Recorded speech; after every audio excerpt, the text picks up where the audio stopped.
dito. Lagyan natin ng konting tomato paste. Binabad natin to sa asin. At saka tamar. Yung dates pa. Tapos lalagyan na natin ito. Spicy. Yung spice niya po, coriander, bawang, sibuyas, kamatis, konting yung bang konting spice at saka yung turmeric oil para po hindi siya dry. Saka siyempre po asin. So,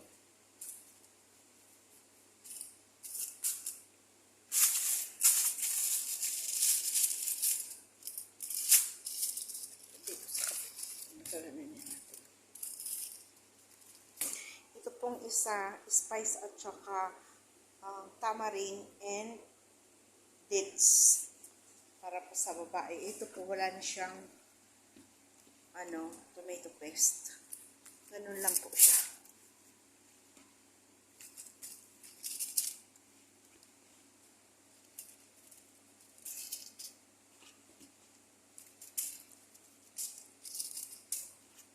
Hindi tayo nakakapag-upload sa YouTube sa kabisihan ko po kasi mag-isa ako dati, ngayon may kasama na pero hindi pa gaano makaintindi. Kaya nahihirapan po ako.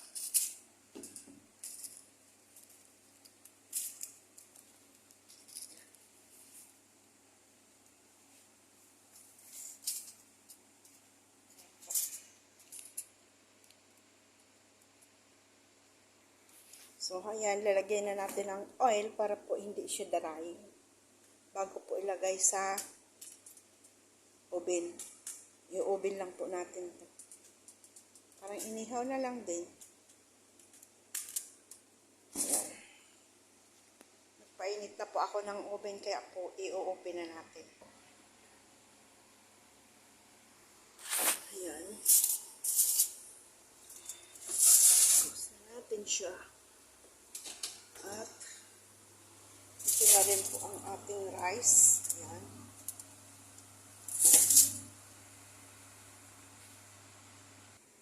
Ito po gulay sa akin po to. Maggugulay lang po ako. Ano po kasi, ayoko po yung laging walang gulay. Ano po ako sa gulay. Manya natin to.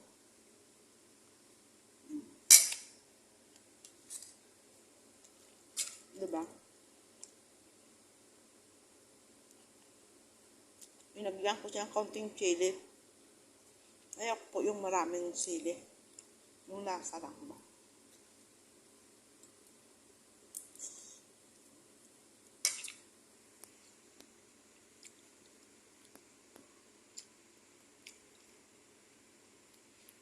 Diba may gulay ako?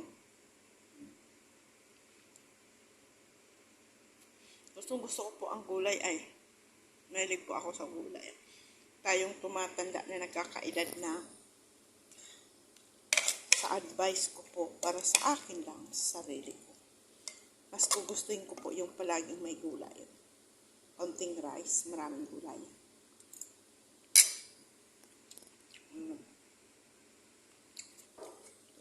Crunchy pa po. Sa akin lang naman po to. Bahala na kayo.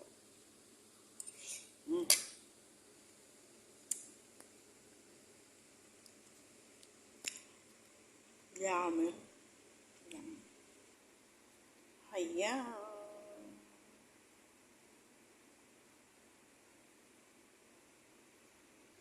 Nakakaiyak ang sibuyas. Bakit ba nagpapaiyak ka? Pinapaiyak mo ako. Ayan. Dami kasi sibuyas. Ayan. Pinapaiyak ako ng sibuyas. Pinapalo ako. Grabe ang tapang nitong sibuyas na to. Bakit? Bakit ba kasi pinapaiyak mo ako? Ay, Diyos ko. Ay, Diyos ko. Daming sibuyas. Yan o. Papaiyak ka.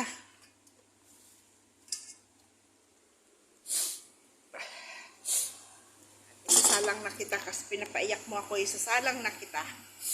Daming trabaho, ayan. Magraraman na lang kasi po, ayan. Mag-ano pa ako. Diyos ko. Nagpe-prepare ng mga gagamitin pang Ramadan. Kaya yan, busy po tayo. Ay nako, hirap mag-isa ka sa kusina. Diyos ko Lord. Daming trabaho.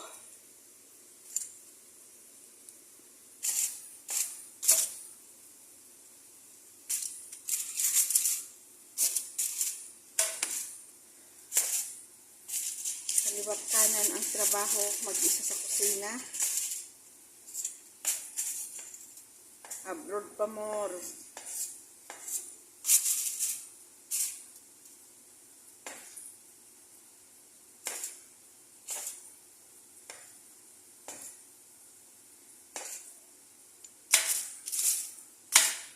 Hindi madali ang pag-abroad. Hindi po madali.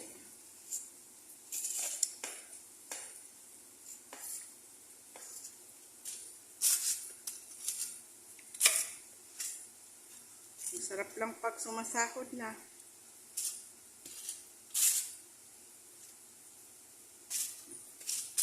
Sarap sa pakiramdam.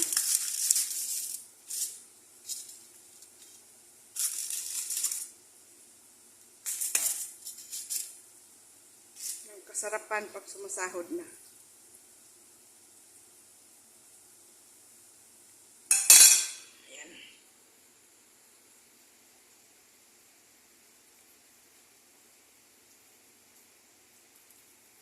Daming trabaho, kaya yan, video ko, mix cooking yan.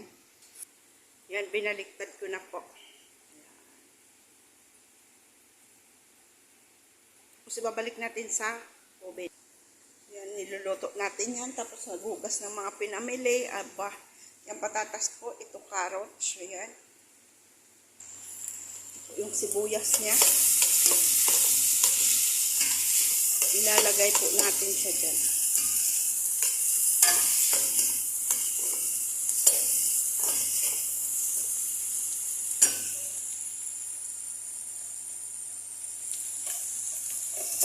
Lagyan po natin yung carrots muna kasi matigas po.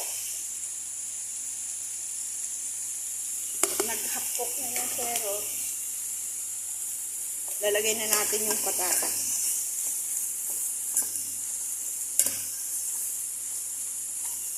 At ang spice po niyan is ano po?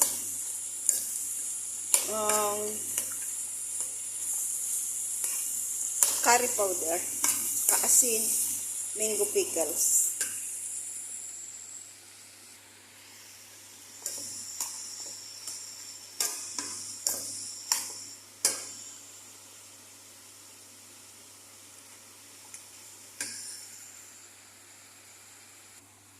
Yan. Oh, heavy. Ilagay na natin yung patatas.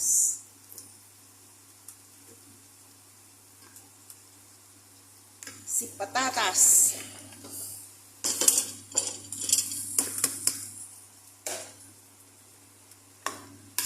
Mikos-mikos na yan. Masarap kumain, pero masakit sa kilikili.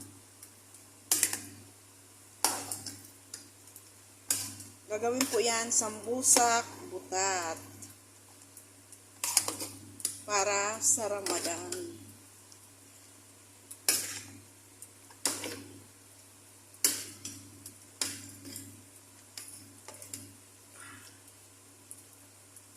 Hindi nila alam kung paano magawa ang ano.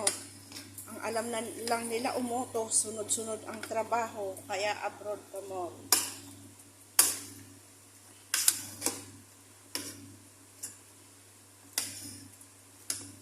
Yan po.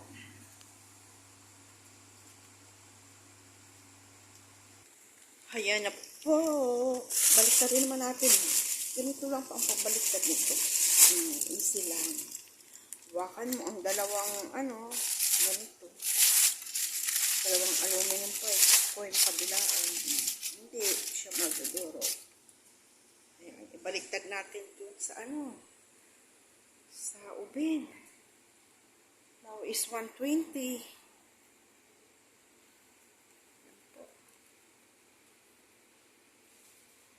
ako'y nagugutom na sa paikot-ikot, bahala kayo. May pagkain man ako, kakain ako. Yan, may alamang ako dyan. Pero wag tayo pakagrabe kasi ang high blood natin. Basta makatikim lang, tama na yan. O siya. Kunti lang pong kanin, maraming gulay.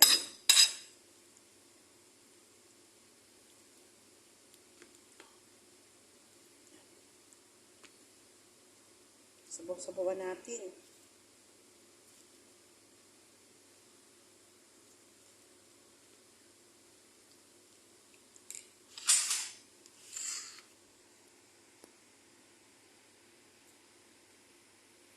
Lord, maraming salamat sa food.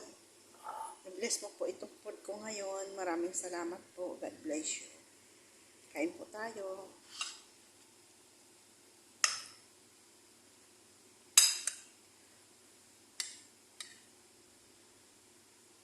Ito po.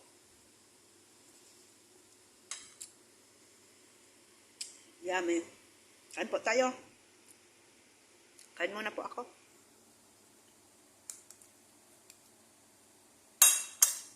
Mahirap pag sabay-sabayin ang trabaho.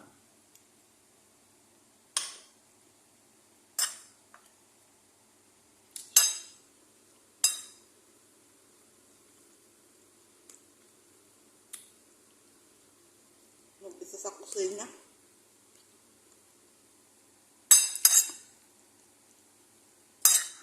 Nagsaya ako solve na.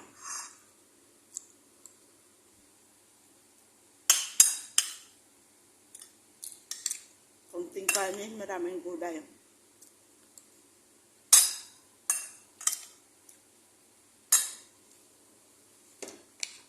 Kasi po, pag tumatanda tayo, kailangan natin maraming gulay. Huwag tayo marami sa kanin.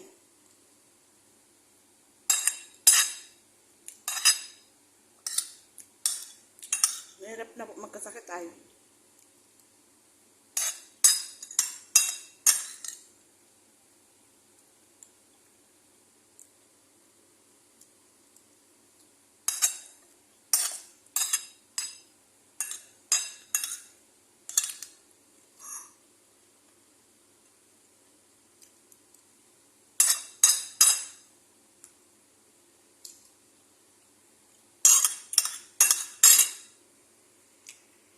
Okay na yung inihaw natin. Ayan na. Tanggalin na natin dyan. Ayan na po.